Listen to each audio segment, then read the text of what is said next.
Hello fans, viewers, subscribers. Today we have another shout out. Yeah, we have another shout out to one of my subscribers.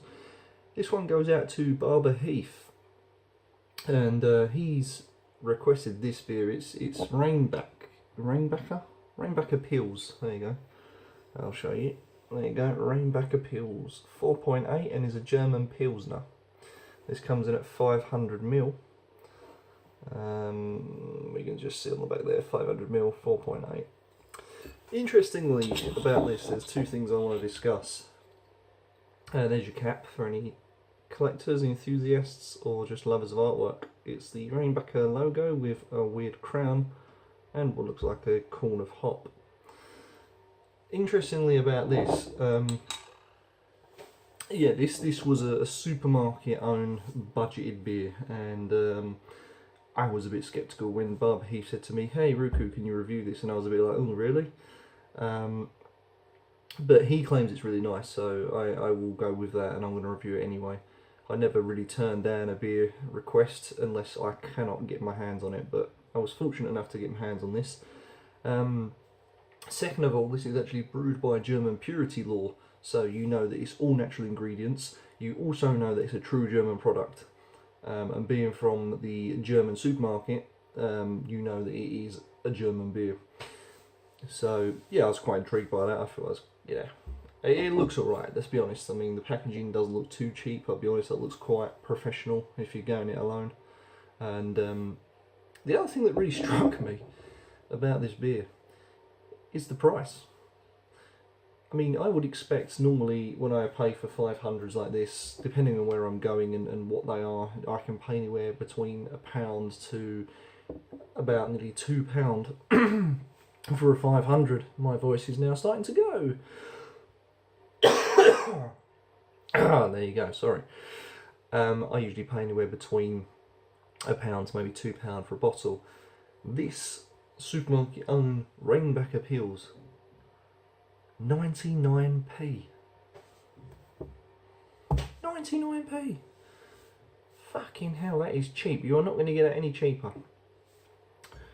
So, to start with, there you go. Nice clear looking crystal beer. As you can see, my fingers.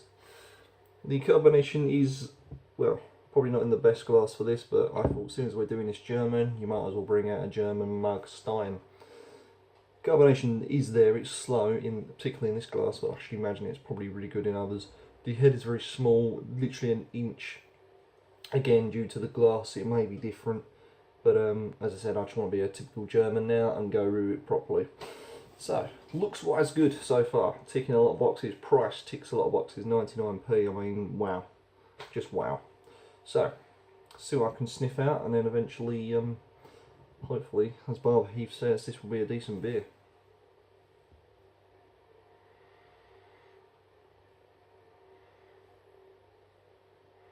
Do you know what? I can't really smell much at all. All I can smell is like just a fresh aroma.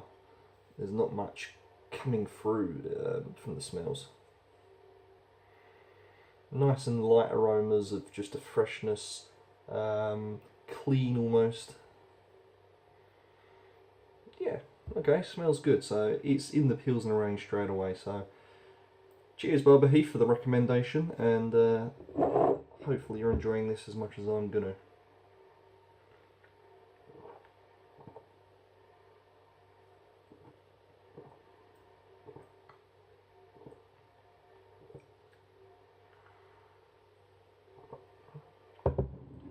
Not half bad.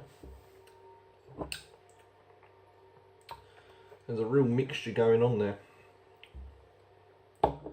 Very watery comes in. This is very watery. I'm going in for another one.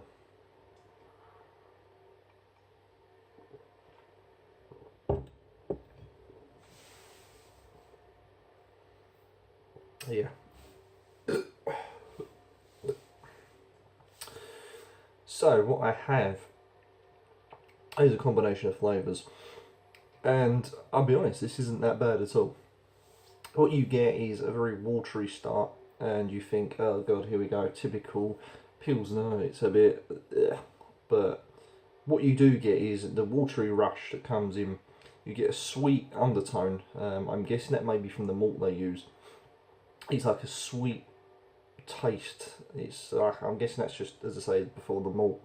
So the sweet taste comes in, so you get this wateriness that comes in, then the sweet malt, and then it automatically just turns into like, there's essence of, and I don't know if you agree with me here, Barbara Heath, but I get an essence of almost like a lemon, like a citrus note, that just hangs around a little bit on the mouth, and it almost vapours up to the roof of your mouth. So it gives you that sort of sweet malt, then a slight citrus that rises, and then that gives way to this bitter. It's like a bitter sharpness, shall I say.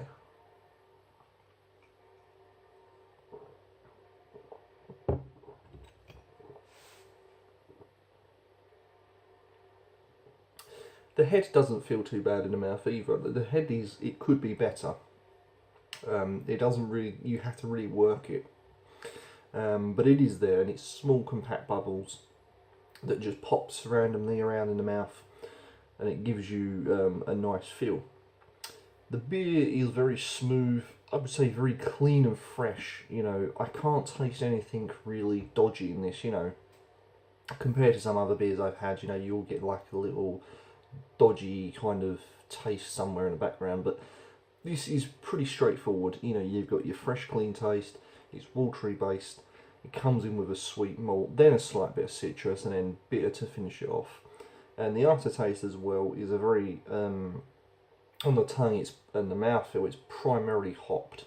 It's like a bitter hopping action. Don't mind that, as you know, I'm not a fan of bitter beers, but I will let this one slide. It's not all bitter. You've got a bit of sweet there as well.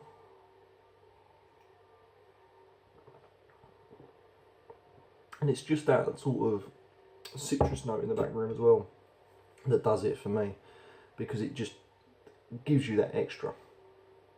Right, so lacing. I don't think this glass is going to hold much, but there you go, lacing.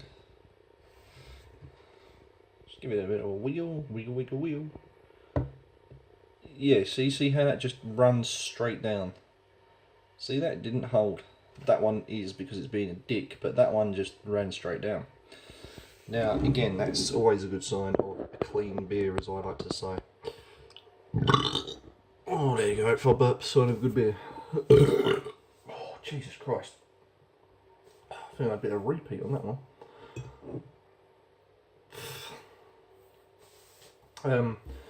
Yeah, I mean, what would I score this?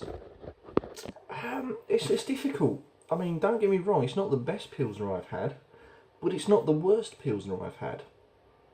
This is slap bang in the middle of the pilsner ranges that I've had in the past. And I don't want to give it a 5, but I don't want to give it a 6. So I would give it about a 5.5. I mean, there's flavour there. The price is astonishing. I mean, 99p for a 500ml. I mean, that's just ridiculous. You know, the beer itself is okay. It's pretty good for what you've paid, and for a supermarket budgeted beer that they've basically knocked out. Very good, you know. So definitely one of the better ones. But yeah, there you go. Barbara Heath 5.5 out of 10. Quite like it actually. It's not bad. I can see why you drink it. It's nice and clean, goes down easy, and it's got pretty decent flavour actually.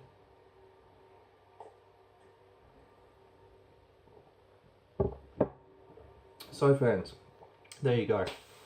Hope you enjoyed that, Barbara Heath. If you too like Barbara Heath, want a shout out, come and visit me on my channel here, just let me know. Or you can alternatively get me on my Facebook page at Ruku's Beer. I've been looking forward to a lot of your suggestions, as I've got a lot to work through so far. So there you go. Join me next time, fans, when I review some more beer. And like the other beers, they're just getting better and better this year, so happy days. Thanks for watching, fans, and join me next time for some more beer.